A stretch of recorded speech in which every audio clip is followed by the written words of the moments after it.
on this plane would correspond to some vector r of uv, and it can be found by using this one plus a superposition of r1 and r2. So it would be r0 plus u r1 plus v r2. And then if I write this in coordinates, because as always r is just x, y, z, has 3 coordinates, so likewise for r0, r1, and r2, so say r1 is k1, l1, and m1, and same for r2, then I can actually write each of them as a function of u and v. So x would be x0, the first component of r0 plus u k1 plus v k2, y would be y0 plus u l1 plus v l2, and z would be z0 plus u m1 plus v m2. Okay? So here these numbers k1, l1, m1, and k2, l2, m2 are given, and the variables are u and v. So now I have been able to express each point on this plane as a function of 2 variables, u and v. So that's exactly what I'm talking about in general, except in general these functions will be more complicated. Here they are linear functions in u and v. In other words, the degree is a polynomial of degree 1 or less than or equal to 1. Okay, something slightly more interesting responds to a sphere. Responds to a sphere. For a sphere, we could use spherical coordinates. Okay. Sphere. For a sphere, we could actually apply spherical coordinates. So we use as auxiliary variable. Auxiliary variable will be theta and phi, and we would write x r sine phi cosine theta, y is r sine phi sine theta, and z is r cosine phi.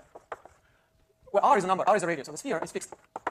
So see, the difference between the spherical coordinates and this parameterization is, whereas for spherical coordinates, we had rho here. So there were 3 variables, rho, phi, and theta, and those variables gave us all points on the three-dimensional space. And now we're talking about points just on the sphere. So that actually leaves only 2 independent variables, phi and theta, and rho is fixed because rho is equal to a fixed number for all points on the sphere. You have a question?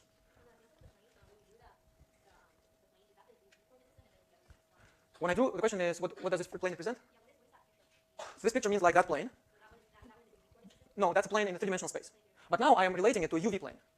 It's actually easier maybe to think about it in this way, that, so here's a plane, right? And this plane is in a 3-dimensional space, which is our classroom, right? And now I would like to parameterize all points on this plane by points of another plane, which say will be this table, okay? And this table will have coordinates u and v. And if I have a point uv here, they will correspond to a point here, namely, that will be the point which is for which this vector, that will be this point for which this vector is ur1 plus vr2. Meaning that this is ur1. Actually, I didn't draw it very well. I have to do it in a parallel way, right? Like this. It's moving, that's why I'm not making a good picture. So this is vr2. Okay, does that make sense? So once I fix u and v on an auxiliary plane, right, I can get a point here. Namely, I just draw the vector u times r1, that's this one, then v times r2, I take their sum, that's the point. And this way I can get to all points of this plane, of this tilted plane, right? So u and v, this pair of numbers, u and v, provide me a unique address system for all points on this green plane. And that's what we're doing in general. It's just that in general, our surface is not flat, it's curved. But we are finding an address system for all points of that surface, just the way I do here for a plane. Okay, so for instance, in the case of a sphere, you know, so here's a sphere. Let me again draw an upper part of the sphere because it's easier to see, to analyze like this. So so this is the sphere of radius r, some number. Let's say r is equal to 5. So sphere of radius 5. So this number is fixed. But now there are many points here, right? And I would like to address each point on this upper hemisphere by some unique pair of numbers. I call those numbers phi and theta. And I denote them just by using the same rule as I use for spherical coordinates. So for example, if I want the entire sphere, this will correspond to the limits theta from 0 to 2 pi and phi from 0 to pi. This is a whole sphere. If on the other hand, I want just the upper hemisphere, this would mean that theta is between 0 and 2 pi, and phi is between 0 and pi over 2. Right? I put a limit pi over 2 because I don't want to go more than upper hemisphere. That going beyond pi over 2 will correspond to the lower hemisphere. And then you can also think, if you think about this cone, if you just want the part of the cone, for example, the top part. Think about an ice cream cone. So that would be the ice cream, the part of the ice cream. Right? So that would correspond to theta between 0 and 2 pi, and phi between 0 and pi over 4. So by choosing limits in an appropriate way, I can describe different regions on the sphere by using spherical coordinates. And this is the third example. Okay, now once I have a parameterization, I can get to work and try to calculate the surface area. I can calculate the surface area. And now I just have to look at this picture. And what I need to do is I need to find a way to express the area of this one little curvy rectangle on the surface, which will correspond to a particular rectangle in the parameterizing domain. Okay? So here, let's say, it would be delta u, the length would be delta u, and this would be delta v. And I would like to find the area of this, which is delta s. And this actually is something which we have already done. We have done this when we talked about double integrals in general coordinate systems. When we talked about that, we did exactly the same calculation. The only difference was that actually our surfaces at that time were still part of the plane, but the calculation is exactly the same. If you remember, we took the tangent vectors here, r sub u and r sub v, and we took the cross product, which represented the area of the parallelogram. So the answer is the same. Answer is the same as before, as in all calculations for double integrals. Is in all calculations. So you can review that if you like.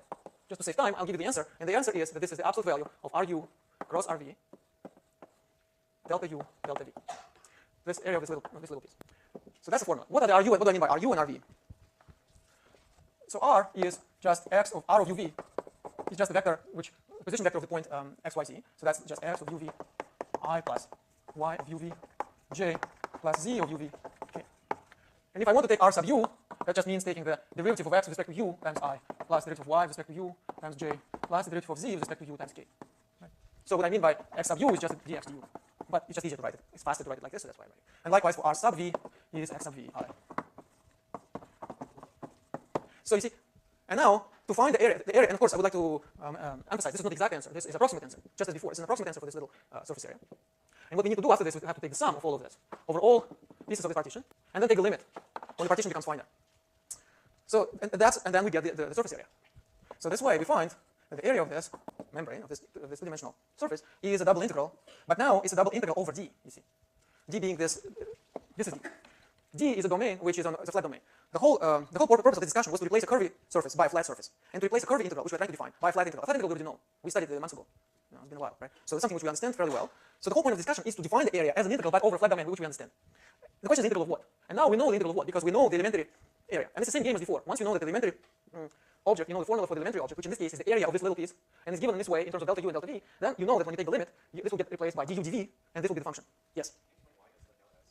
Why is del S equal to this? I would love to explain this, but I'm afraid that if I do that, then I won't have time to explain other things. But, so, I have to make a choice.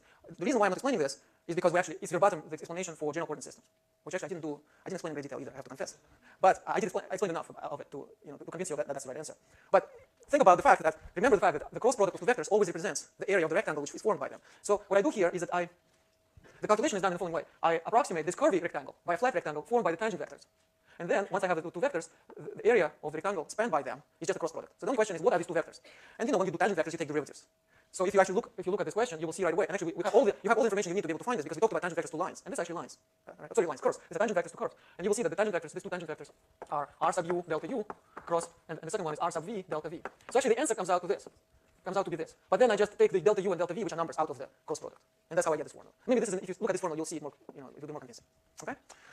So having said all of that. This is the formula I get.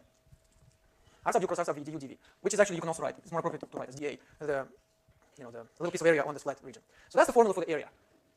And now we can actually look back at all of those examples that we have studied here and try to figure out what the answer is going to be. And the point is that, well, let's do it in this case. In this case, R sub u, you have to take the derivative of these three functions with respect to u. So this derivative is 1, so it's I. This derivative is 0, because the derivative of v with respect to u is 0. So I'll just skip it. And then the derivative of this one is f sub u times k. And R sub v is actually j plus f sub vk. So now I can actually find this expression by simply taking the cross product of these two vectors. So what do I get?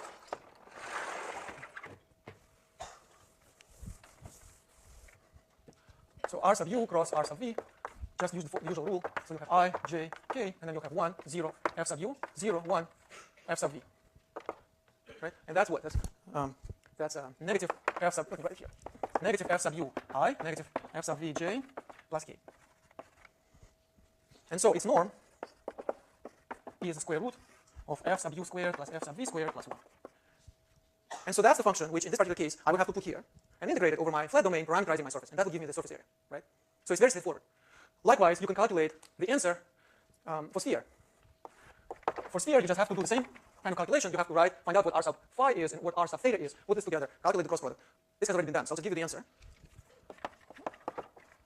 And in fact, the answer you can guess because we already know the Jacobian for the spherical coordinates. And this is going to be exactly the same formula as the formula for the Jacobian of spherical coordinates, except that now we fix the radius of the sphere. The rho is fixed. So the answer is rho squared times sine phi, right?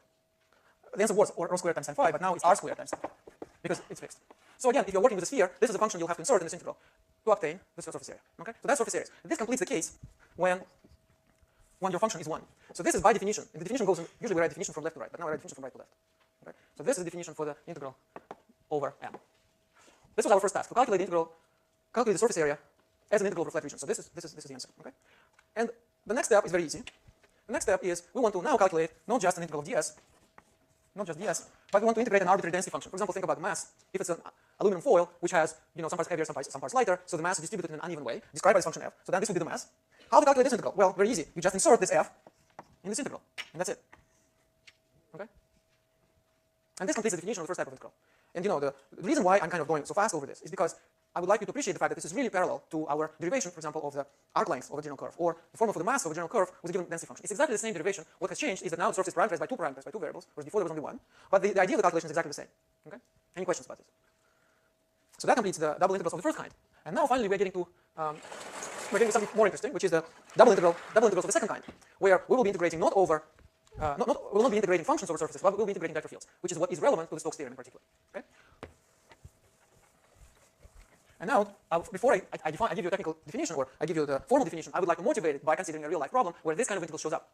And again, I want you to appreciate the parallel with line integrals of vector fields. For line integrals of vector fields, we talked about work done by force. And then we tried to see what this means, and how to represent it by an integral. And that's how we came up with the notion of line integral of a vector field. So here, we're going to do the same thing, except now, of course, it's not going to be work done by force, but what it's going to be is it's going to be the flux of a vector field, or the rate of a flow of a vector field. Okay, this is slightly trickier, I have to say, just slightly trickier than the other one, but very transparent nonetheless. Okay. So here's a real life situation that you can imagine. Imagine that there is a pipe, and you have the flow of water through the pipe, or any other liquid. I'm not going to make any suggestions. So, and you would like to find the rate of the flow through a given. Think about a membrane. That there is think about this invisible membrane, and you'd like to know how much water will flow through this membrane per second. Okay, that's what I mean by rate of flow. So for that, we have to know the density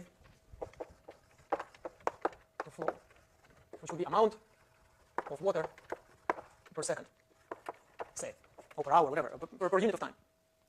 And I'm assuming here that my membrane is strictly perpendicular to the flow, so it is perpendicular to this pipe. I'm looking really at the flow through this section of the pipe, which is just obtained by cutting it in a perpendicular way. So what do I need to know? I need to know the density function, the density of water, right?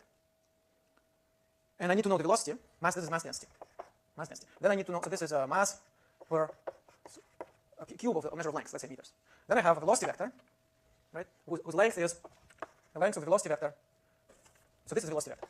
And the length of the velocity vector is measured in what? In distance, so say meters per second. Okay?